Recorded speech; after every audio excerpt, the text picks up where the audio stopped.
Finger pointing and frustration. That's what a Chicago man experienced while trying to help a friend battling cancer. He felt ignored, but here at CBS News Chicago, we're listening to you.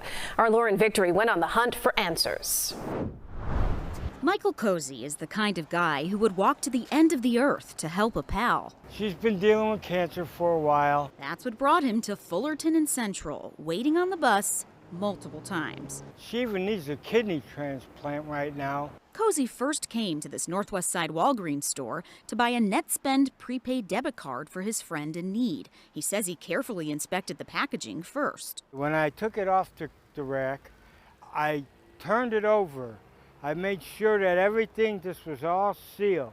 When he bought the card, Cozzi says the cashier scanned his state ID when loading it with the $300 in cash he forked over. But the card wouldn't activate when he got home. I called NetSpend. They said that the card is not in my name, it's in somebody else's name. That plea for help on the phone only raised his blood pressure. I said, well, whose name is it? And I just bought it, and it was sealed off the rack.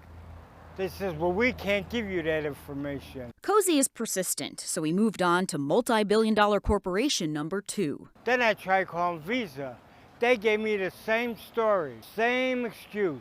Well, the card's not in your name, there's nothing we could do, but the money is on there. I said, so what am I supposed to do now? We'll go back to Walgreens. So the 73-year-old hopped on the bus again and again. I came back to Walgreens 2 or 3 times. And boy, oh boy, I'm going to tell you something. These people are really too much.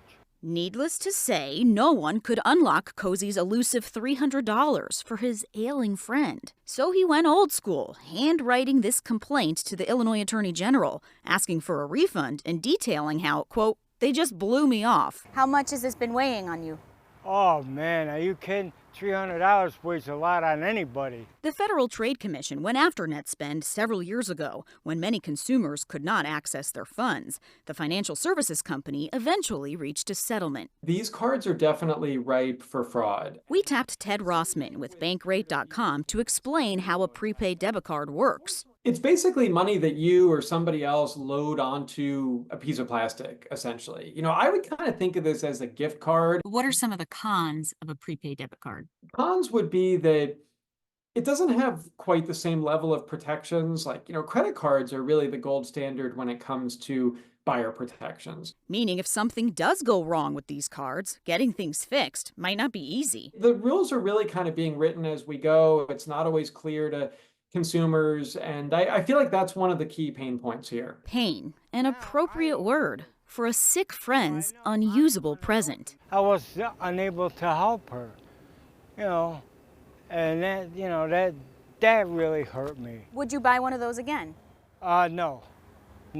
I would just give her cash, because these things are nothing but trouble. Well, NetSpend promises to get Mr. Cozzi his money back so he can help his friend. We don't have a clear answer on what happened. The company only saying this is a probable case of fraud. We never heard back from Visa. Walgreens says once the card is purchased, they are not involved in the activation.